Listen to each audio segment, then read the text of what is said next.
welcome to the Nerd Age Podcast. This is a show we talk about things that are nerdy. My name is Jonah, and I'm here with Josh. What's up?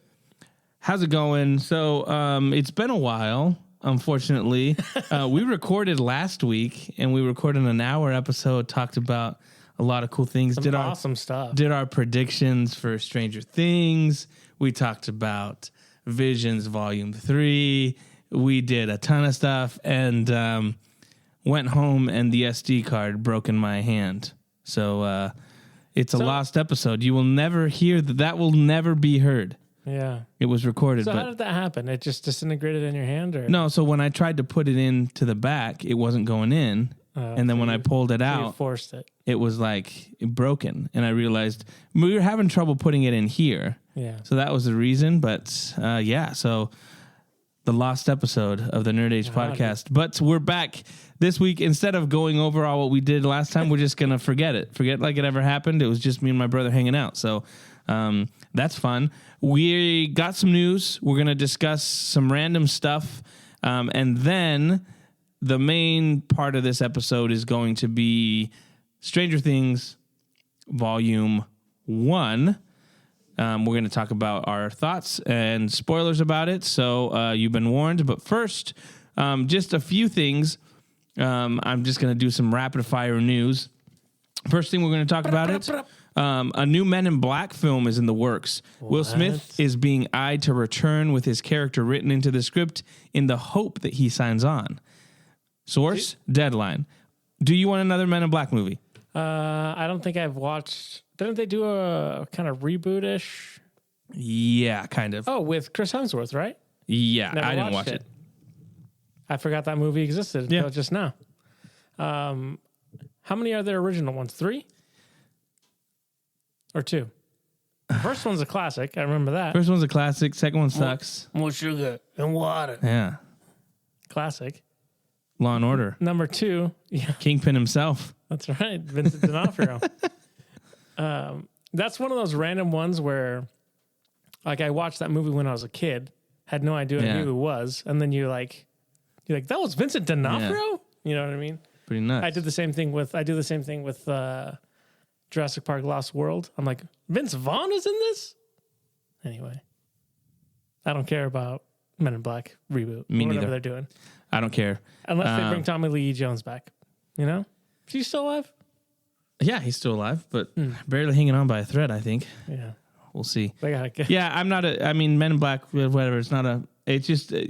It's not going to be a movie that's going to be like, oh my gosh, that was so good because of the genre of it. It's just like, no, this is just going to be a goofy, fun action, weird, goofy action movie that I'm like, whatever. Spider-Man Noir. We got another poster for the show. People are upset that it's not Peter Parker. It's Riley, which is I want to say clone of Peter Parker or something like that. I don't know much about him, but there's people that are upset. The other thing that is interesting is that you'll be able to watch it in black and white or in color. I feel like you have to watch two it in black and versions. white. Yes. There's no way you watch it in color. Who knows? Rapid fire, since we're going. How do you pronounce his first name? The guy from Stranger Things. Dustin. Is it Gaten Matarazzo? I think so. Okay, well, apparently will voice a traveling Korok in the live-action The Legend of Zelda movie. What? The character will supposedly accompany Link and Zelda during the movie via discussing film. So, I gotta love me some Koroks. I'm okay with this. I feel like Dustin's voice for a Korok is pretty spot on, dude. That's pretty good. Yeah. So, that's a pretty cool one. I like that.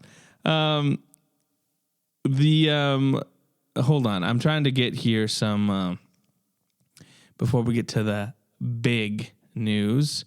Eric Messerschmidt will serve as the cinematographer for the Batman 2. So that was reported. Apparently he's posted stuff about Mask of the Phantasm.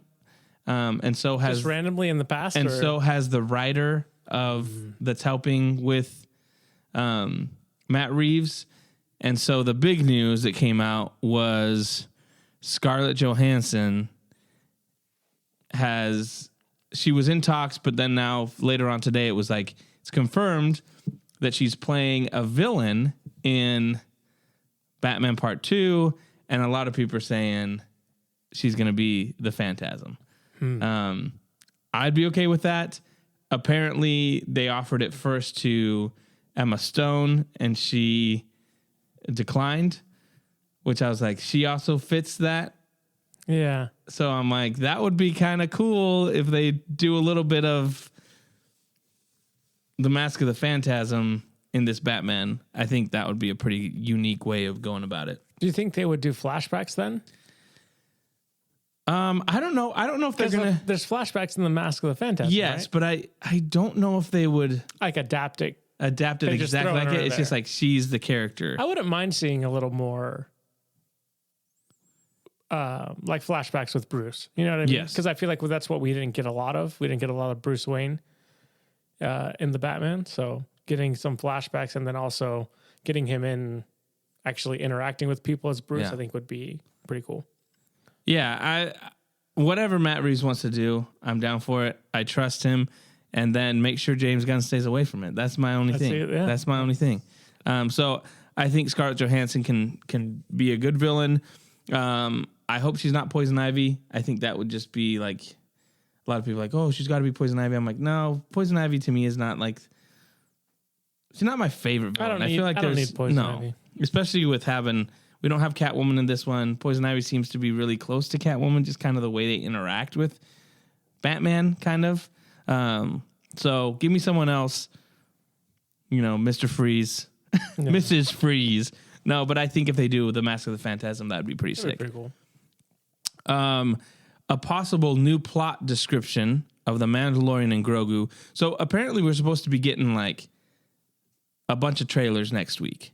We're supposed to be getting Supergirl. We're supposed to be getting a new Mandalorian and Grogu. We're supposed to be getting Doomsday. We're supposed to be getting a ton of stuff, apparently. Yeah. But this is one of the synopsis. The Empire has been defeated and the remnants of its force scattered to the far corners of the galaxy.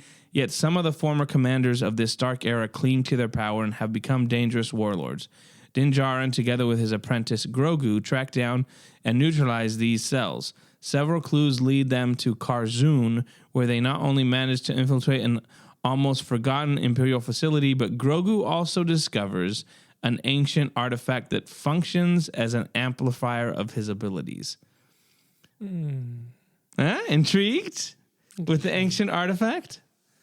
What does it amplify? Like, is he able to force choke better? now. Can he talk He now? can talk now. That's what that'd be pretty sick. He grabs this artifact, he puts it on, he's like, "Sup, Din? Yeah. Sup, Din? My name's Grogu." Be sick. No? Yeah. Interested, not interested. I think it's an interesting plot point. And then hopefully you get a little backstory and they can tie it into some lore stuff, No information on Road to the Hut, Yeah. So I thought that was interesting. I'm excited for it. I hope the new trailer is a little better than the first one. The first one was a little first one was underwhelming. pretty just like, what did we just watch? What did I watch? Oh, A Predator Badlands. Yeah. They had the trailer in front of it and I was like, that was a good trailer. That was a good trailer. It's better on the big screen. Yeah. My thing was the music. The music was a little too much like, I don't know. I can't describe You can't it. put your It finger was on too happy, too like, because I really like that da da na na da na na na na, but it was like too much like too brassy. I feel like the Göransson score was at the beginning was a little more like gritty, darker. This one just felt too like brassy, Star Wars-y, where I wanted the more of the Yeah, you want the more tribal. Yeah. Speaking of trailers, people have seen the Supergirl trailer. And they said it's amazing. No, huh? well, yes, but what if I told? What do you think? What does you think is going to be the opening scene of the Supergirl trailer? She's puking into a toilet. You are so close. Oh, dang. Taking a dump? No. Crypto raises his leg to pee on a space rock. Yeah, dude. And then it pans to her being hungover and waking up all groggy. Nice. And then it cuts in. She says something, and then it cuts into like all these action calls shots. someone the B I'm like, word, this is so James Gunn stupid. Like it's. So people like this stuff, huh? I guess, but it's just like rinse and repeat the same stuff. Interesting. So with all this merger stuff, actually, we'll talk about the merger stuff in a sec. Merger. Oh, I was like, what murder stuff are we talking about? No, merger stuff. So the first thing I want to talk about first is James Gunn. Spotify does all their the top tracks. So James Gunn decided to post. This is his tweet. I can't post my top songs because they are all in Man of Tomorrow. Oh, great. But I can post some of the other stuff. Top 4 musical acts I've listened to this year. Foxy Shazam, 2 years running, which is like all the stuff he's put in Peacemaker. It's garbage music. Sports Team, Jeff Rosenstock, La Russell. My listening age is 26. Anyways. So this guy just does the same stuff over and over again. Like,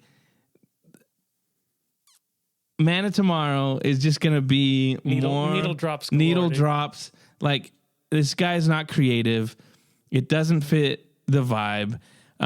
Anyways, so that's going on with Man of Tomorrow. Oh, apparently Supergirl, the trailer, dog starts peeing, then she's all, and then it cuts to a Blondie song. So it has all this action to a Blondie song that she's doing, which again is like, okay, yeah. A little on the nose. Seems like James Gunn stuff. Anyways, so the merger or the acquisition of Warner Brothers, it's either Netflix or it's Paramount. They've been doing bids. But this came out. So this came out. It appears, I'm quoting, it appears that early planning is already in place when and if the Ellisons lock up Warner Bros. Discovery. The Ellisons are the Paramount guys. According to knowledgeable source, Paramount has been crushing lately on writer-director Zach Krieger. Red Hot After August Weapons grossed $268 million worldwide on a budget of about $40 million. Josh Greenstein, the co-chair of Paramount Pictures, recently trekked to Prague to court Krieger, who was trying to concentrate on his Resident Evil reboot for Sony. I'm told Krieger discussed with Greenstein his desire to write and direct a movie set in a particular corner of the DC universe. Which character or characters are involved is unclear. People are saying it's Batman. Okay. And Greenstein said he would be more than happy to make that happen if possible. As things now stand at Warner Bros., James Gunn and Peter Safran control who directs DC movies, choices they make after they have developed scripts to their liking. It sounds like change may be in the wind if indeed the Ellisons prevail. Paramount declined to comment. So now there's a bunch of it's going to be a freaking news coming fire, out being dude. like, there's also a bunch of stuff with Zack Snyder posting things about the Snyder Cut and doing stuff. So some people are saying if Netflix gets it, they might finish his story arc of 2 movies. There's some crazy stuff that he's been posting, and Gal Gadot just posted a behind the scenes stuff thing of her first camera test with Ben Affleck. And she was like, oh, I've never seen this before. Zach sent it to me to share it. So there's several other guys, Jay Oliva and some other guys that worked on BVS that have been starting to post stuff. The same things people were posting when they started teasing the Snyder Cut returning. So it seems a little interesting that there's kind of this push. Zack Snyder also posted the other day, oh, it's a great day to watch Zack Snyder's Justice League on HBO Max, Justice is Gray edition.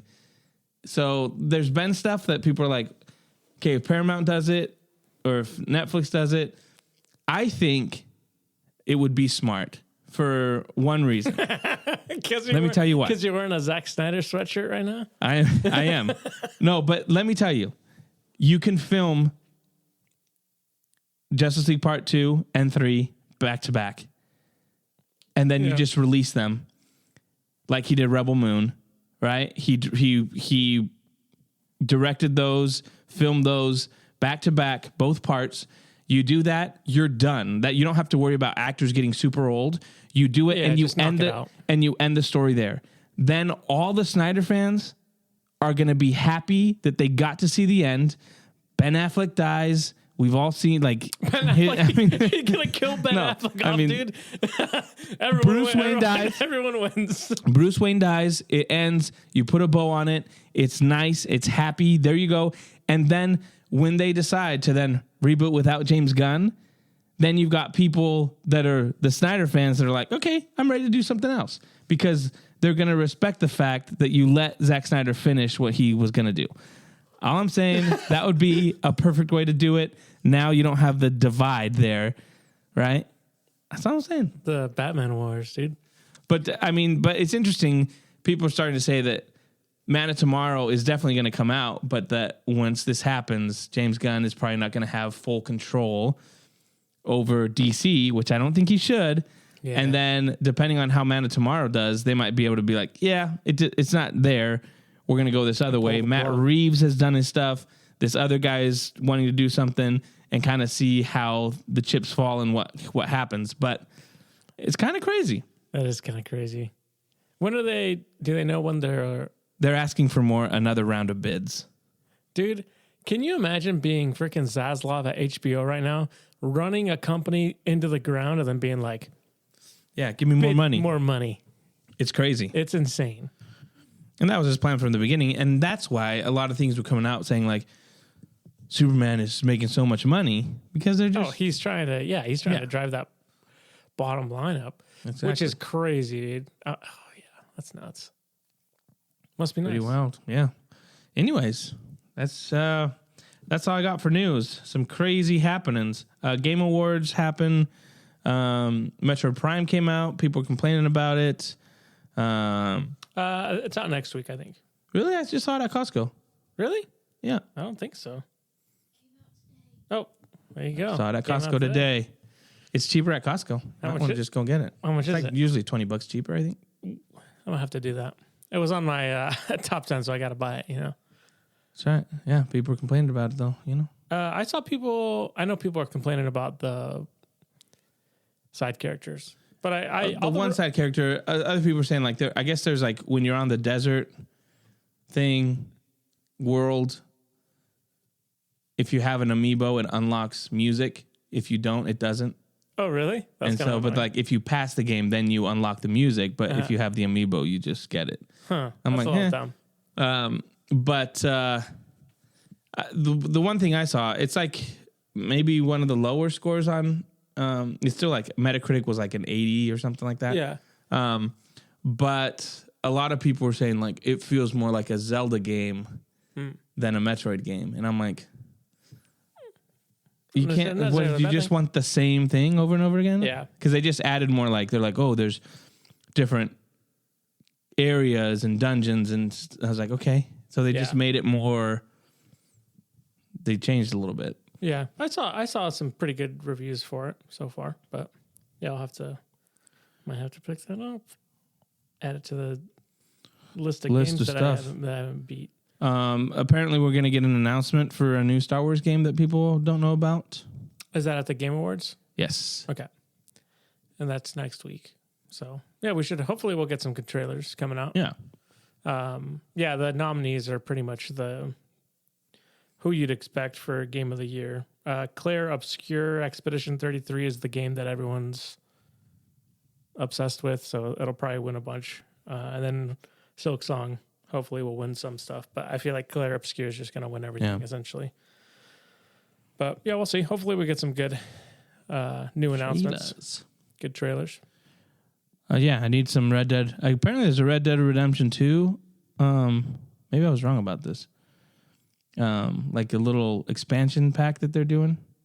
That's called like something in Mexico, and you go to Mexico and you do a little thing. For Red Dead 2? I think so. I don't know. I was wrong about that. I did see people work. I don't know. That's good. I saw someone saying like, oh, they're re-releasing it again. for like the fourth time. They did For the Switch, too. Red Dead 1 also coming to the Switch, which I don't think that's a remaster, but I might pick that up at some point. It's fun to play the old Red Dead. Where was that? Yeah. I think you're making your stuff up. Uh, Fake news, as they say. There's no official Red Dead Redemption 2 Mexico expansion from Rockstar, but passionate fans are creating massive detailed mods like Nuevo Paraíso, The Forgotten Frontier, and the Mexico expansion project that rebuild the Red Dead Redemption 1 territory with new towns, missions, and lore for PC players. So that's what I must have saw. Yeah. Henry Cavill says he'd love to play Arthur. That'd be pretty good. He'd be a good Arthur. Anyways, Henry Cavill should give him everything. Give him all the video roles. game roles. All right, that's going to do it for news. We're going to now transition over to the Upside Down. Stranger Things, Season 5, Volume 1. We watched the 4 episodes. We are ready to talk about it. First thing, I kind of don't like the setting it like 4 episodes, 2 episodes, 2 episodes. I'd rather just them give it to me and we can be finished. But, oh well. Yeah, it is what it is. I do like having a little something to look forward to, though. You know what I mean? Yeah. Like it's not like I feel like it's like, oh, let's see what happens next. Cliffhanger. Okay. Yeah, but I don't know. I feel like you could have done that just like, oh, next week. Does that make sense? Oh, you're saying like a weekly drop? Yeah. Like give me the 4, and then the next week you get the 2, and then the next week you get the 2. Yeah. Because you still got the cliffhanger, but now you're waiting till Christmas. Yeah. And let's be honest, we're not watching it on Christmas. Yeah, I am. I mean, if we're doing stuff with family, I'm not going to have time to do it. And then New Year's is the last one. So I'm like, am I going to... You don't do anything New Year's Day. I'm just saying. I mean, do I go to the movie theater and watch it? Apparently they're doing it in theaters. Oh, really? I don't know if they're doing it here where we reside. It's probably Cinemark. Cinemark always does this. Yeah, maybe. I thought AMC was having it. But anyways, I might look into that. But enough of that. What are your thoughts, Josh? Did you enjoy it? Is it good? There's mixed reviews. Some people loving it, other people hating it. What are your thoughts? I enjoyed it. I feel like it's always one of those things that I don't think Stranger Things is like always on the top of my mind, but anytime it comes back around, I'm like, oh, I really enjoy this world. I really enjoy the characters. And I think it was kind of just par for the course, really, of what they've done before. You know what I mean? I like where the story's going. I like the setup they've had in these 4 episodes with the characters. I'm not a huge fan of Steve and Dustin right now. Yeah. They're a little annoying, and they're setting it up for Steve to die. Yeah. That's what they're doing. It's like, I should have appreciated you when I had the chance. You know what I mean? They're going to hit us with one of those things. And Steve and Jonathan, they're like, with Nance. Who do you think is my least favorite character in these 4 episodes? Nance. I can't stand Nance. Oh, yeah? Why? Because she's... Oh, listen. I know why. Why? Because she said the thing about the doctor, and you're like... You call girls sweetheart, don't you? Is that the problem? No, I don't. I don't know. This is what's happened that I feel like. So I've really enjoyed the 4 episodes. I think it's been, like you said, I think the stakes are bigger. I think the characters have been good. I like what they're doing with, is it Holly Wheeler? Yeah. And how she's in like the Upside Down, but it's like Henry's memories and all that kind of stuff, and Max and all that. I think that's really cool and interesting, and I'm really curious how it's going to work. But the things that I don't like are, like you said, the Steve and Dustin. We don't need them to be at odds. We don't need them to be like, the best part of those two characters was their bromance, you know? And now you're robbing us of that for there to be something at the end that like, oh, you know, like you said, the heartstrings, you know. It's not necessary. It would have been more. It's more tugging at the heartstrings if they're having this really good dynamic together, and then one of them dies because you're like, oh my gosh, they were so perfect. Now it's like you're giving me this like whiny. They're fighting. I don't like that. What they've done with Nance is they have, from episode to episode, she's like the Ripley, right? Yeah. So like that's what they wanted to do, but it's gone so over the top that she's just become like the, I don't know, like the bad A of the show. And there's a point where then it becomes like, it's a little too much for me. I didn't have a problem in the past. You're saying she should know her place, is what you're saying. No. What I'm saying is they've overdone it to the point where then it's like, now you're making everybody else. Now Jonathan just seems like an incompetent idiot, and Steve looks like an incompetent idiot, and all the characters are just kind of like compared to her because you trying to give her all the moments where she's like shooting the shotgun and all that, you know, like, so then it just, you know what I'm saying? There's a fine line. Yeah. Where then it's become like over the top. And that to me is like, there's a better way to do it where it doesn't undermine other characters. Like they complement each other, but you're really, really pushing her to be like, I'm the leader. You do whatever I say. And I just think it's too much. And I think they're going for that trope of the Ripley trope. But Ripley wasn't really that way. Does that make sense? I mean, they're even just doing the Sarah Connor. Well, yeah. You know what I mean? Yes. It didn't bother me. I can see how it could seem that way. I mean, they've already established that she was a good shot in like the other seasons and stuff like that. So that stuff kind of makes sense. But yeah, she didn't really. I was just kind of like, oh, whatever. Yeah, I think my least favorite part was the Dustin and agreed. Steve stuff. I was like, I don't think we need it. But everything else I really liked. Dude, Derek's the best, dude. He's the best. Have you seen the behind the scenes where they had to have a stunt double to run up the ladder? No. For him? Yeah, it's wild. And people are like, this kid needed a stunt double to run up a ladder. That makes it even better. Crazy. He's awesome, dude. Even from the get-go, like, yeah, he's just a punk. And he's like, when he's like, he's yelling at them and they're like, dude, what the heck is wrong with you? Well, he's awesome. I thought that was cool, even with them trying to get when he's like, what is he giving them the plan and he's like hitting them on the head to wake them up and go to the bathroom. I like the little Great Escape thing that they did with it. That was hilarious, where it zoomed in on him. You're delightful, Derek. And then the other thing we have is the Superman, the X-Men. They're back, dude. They're back. Like, that wasn't just a throwaway episode like many people thought. There was a reason for it. Hey, we talked about this in the lost episode. We did. But we won't mention it again. We did predict this. I think I like the Sarah Connor stuff. Can't think of her name. Dr. K. But again, it's just kind of like, well, random military person that's looking. Yeah. I hope they give us a reason. It seems like she has a reason. You know what I mean? But yeah, hopefully it's not just like you said.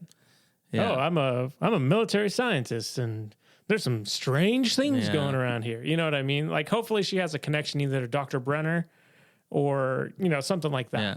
I think I need a little more, because so far that's all she's done is kind of like, oh, find her. I need her. She kind of seems like she was aware of her when she met, you know what I mean? They had like some vague, in her conversation, like there's something there. And then obviously she already has the other 8. Well, I can't remember what her name is. captured. But I do need. I think I need a little more from her because all the other guys are like, even all the military guys are kind of annoying. I think. Yeah, it's just your typical like. Yeah. Oh yeah, I'm gonna do this, do that, whatever. Yeah, they're just kind of like what a generic. Generic fodder, I guess, is what you could consider them. Yeah. So here's the other thing that I'm not a huge fan of, and this isn't necessarily the show. This is more the discourse around the show. So there's this whole discourse of, I don't know if you've heard of it, Byler, which is Mike and Will ending up together by the end of the show. Uh-huh. And so all these people keep posting like, Byler's happening. It's going to be a thing. Yeah. We're all going to, and here's the reality. If that would happen, it would be the dumbest thing this show could ever do. First of all, because Mike has always been in love with Eleven from the beginning. And they've set up 5 seasons of them being in love and doing this whole thing. And then to have it at the end be like, bro, we're best friends, but man, I think I'm coming out of the closet. Yeah. Right? Like, I get it. Let's Will's go gay. play some D&D together, bro. Will's gay. You got that. But then to be like, it's just a weird thing. And they've done this whole thing that Robin's actually telling him, like, hey, it's not about a person. It's about you're looking into yourself, and that unlocks your power and your freedom. To then have them be like, hey, actually, Mike and Will, Byler. Anyways, the discourse around it is stupid. And if they do that, I think it would ruin the show because it's just never been there. Yeah. I think I would be pretty disappointed in that because, yeah, like you said, it does feel very like kind of out of the blue in a lot of ways. And what's wrong with friendship, guys? Can you tell me? What's wrong with just being friends? Yeah. There's Frodo and wrong Sam, with that. friends. Well, Will maybe, and Mike, maybe friends. I mean, Tom Cruise and Goose. Maverick and Goose, friends. Batman and Robin, friends. It's obviously established Will likes Mike, Dudes. right? What'd you say? Dudes. Okay, yeah, dudes. But yeah, to have Mike have like a 360 basically and be like, Yeah. I've been obsessed with Elle this whole time, but you know what? Will, let's get down. Yeah. You know, it's it would be Out of nowhere. out of nowhere, and I think a little dumb. Legend of Korra actually did this. Did you ever watch Legend of Korra? Yeah, I remember that. Yeah, they did it at the very end. They were like, "Hey, these 2 characters that have been obsessed about this guy the whole time held hands at the end. You know what that means?" Yeah. They're like, "What?" But it came out of freaking no. Well, actually, they really There was underlying themes there. The writers basically had to come out and be like, "Yep, that's exactly what happened because they were actually in love. They weren't in love with the guy. They were in love with each other. Actually, and you're like, what? No, that makes no sense." And yeah, Robin's whole speech about it because she basically puts herself in his shoes, right? She tells him this. Tells the story of like, "Oh, I was obsessed with this girl." Yeah. Right? But she wasn't into me. And I was focusing on her. Yeah. I was looking for satisfaction in someone else, basically. So she's basically giving the same spiel of what he's doing with Mike. Yeah. And she so- sees it. And so when they're talking there, that would- he's like into him, and Mike's just like, "You're my friend. You're Yeah, you're a sorcerer, buddy. He I'm went- so he excited to went see your out. powers, buddy." He went in for the hug and Yeah. Mike was like, "Hey, fist bump, bro. Yeah, that's right. Hey, here you go." Yeah. Yeah, so it'd be dumb if they did that. And like Legend of Korra, it's like the writers are like, you know, she's a gender bender now, you know. You know, The Avatar. it's just like, yeah, the Avatar and the firebender, gender bender, Yeah, it's crazy. earth bender, wind bender, fire, water. Just don't do it in this. Yeah. I'd be a little disappointed. I think they're setting up Will dying. I'm glad they gave him something to do. The I scene thought- with him getting powers was really cool. That scene was really cool. yeah. Yeah. I thought that was cool because you're finally This poor kid's been through a lot, Yeah, dude. dude. You know, you see how much crap was going like down his Dude, gullet? I was like, come on, Oh, guys. come on. Come on, guys. That's a little much. That's too much, Like dude. that. He was full. Poor guy. He was yeah, full. dude. After like 3 seconds, I'm like, how is any more fitting in that? Cut it off, dude. Jeez, Vecna, dude. So it was cool. I thought that was a cool moment to give him, and then he has the powers, and then the whole subtext of it being, oh, you're the D&D explanation of, oh, you're a sorcerer. It's innate power, not learned power or anything else. I thought that was pretty cool. So it'll be cool to see how they develop it. Vecna looked freaking sweet. Oh dude. yeah, He was cool. a lot of people being like, looks like they got Ozempic in the Upside Down because he got his gut down from the last season. And his face was droopy, dude. So let me ask you, there's rumors. I guess one of the things people are saying is that one of the rumors that how the show ends, because something the Duffers said early on in the first season, is that this is all just a D&D campaign. I would not like that. And so that this whole thing will end, and then it'll be like they won, and it'll go back to them as kids. So this is what one of the rumors is, that they filmed the end when they were young. And so it would go back to them, or they would just do what they did with Will in this season, where it's like de-aged, right? I don't think that would work good in a well-lighted room. But somebody was saying, like, what if they could have filmed it, and would you be okay with that being the end? Like, this was just all in there. This was just their D&D game, because it has all those, Vecna and the Necromancer and all that kind of stuff. Yeah, I gotta say these. Good luck to the Duffer Brothers, dude, because it doesn't matter how they end this. People are going to be upset no matter what happens. Yep. It's one of those things that's like, this show has been like, for a lot of kids, it's like, this is the show I grew up on, kind of a thing. Like, and so it's like a beloved show.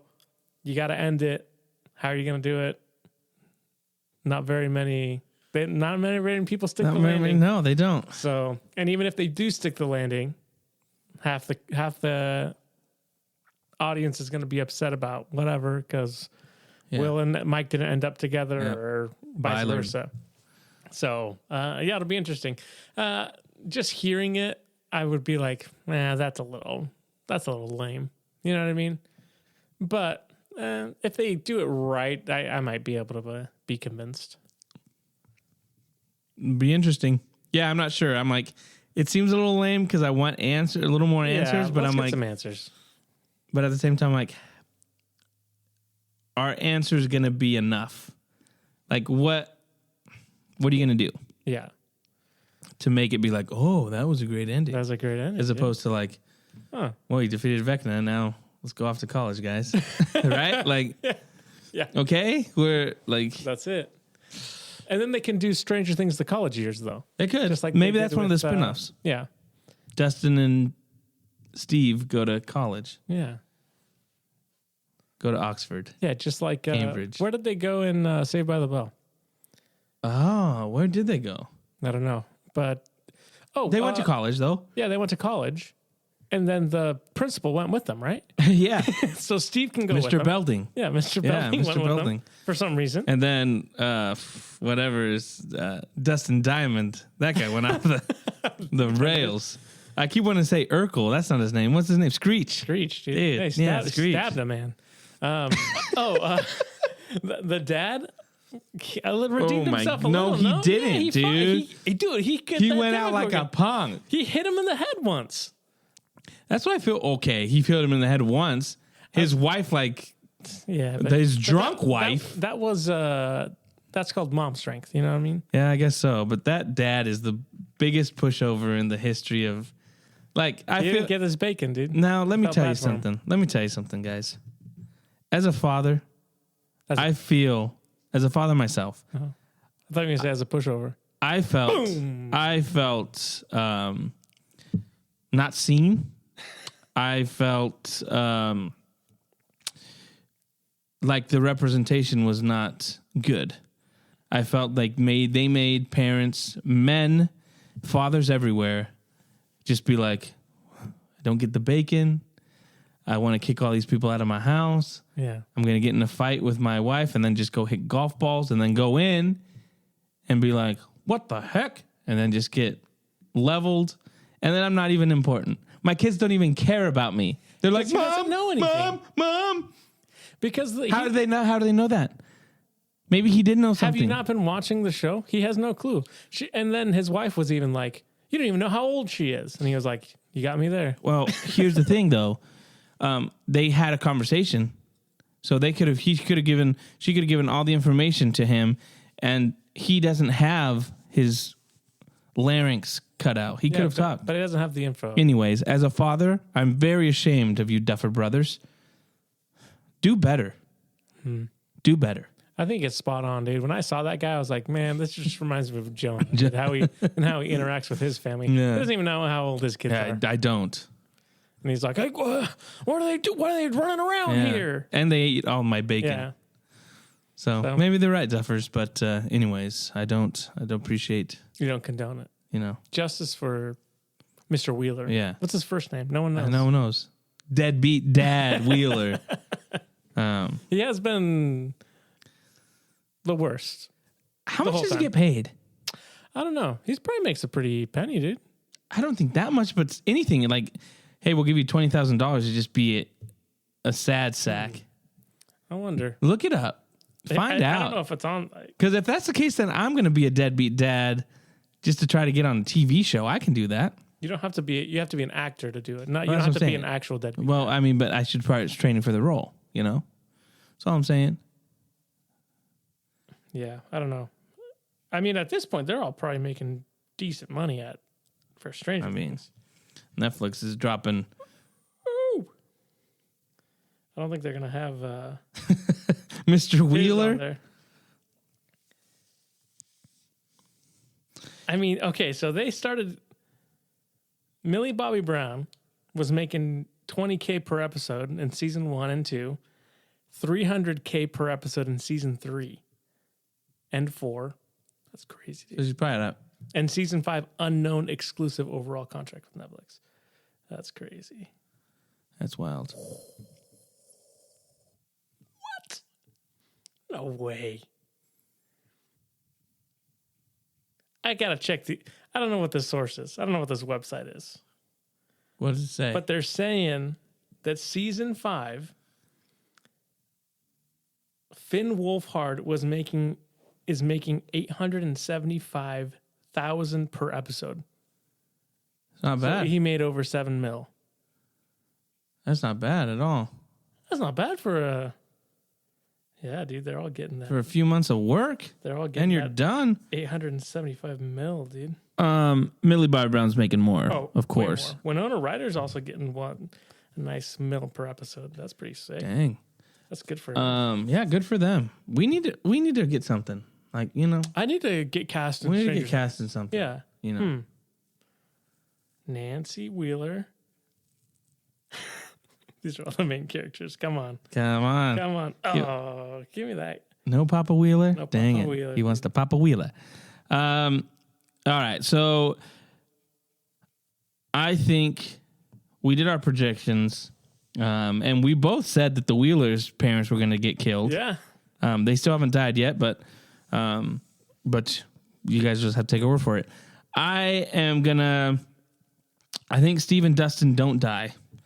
You're changing it? Yes, and I think because they're going to do a spinoff with them. I kind of think they're going to do something with them. Murray is dead. He's dead. I thought Murray was good. I like Murray in these episodes. I think 11 is going to die. I think that's what they're going to do. And I think Will is going to die. Everyone else, for the most part, I think is going to stay alive. But I think you're going to get rid of 11 and you're going to get rid of Will. That way there's nothing for Mike. Possible. Right? No There's nothing for possible. Mike to be like, oh, for those that didn't want him to end up with 11, he can't. For those that didn't want him to end up with Will, he can't. So it's a win-win. he finds another person. You know? Yeah. I still think. Did they say they're going to do a spinoff? They said there's a spin-off that they're working on, but they said it has nothing to do with, it's not connected. Okay. But it's like in the same world. But I think they'd be crazy not to do like a Dustin and Steve. You know? Yeah.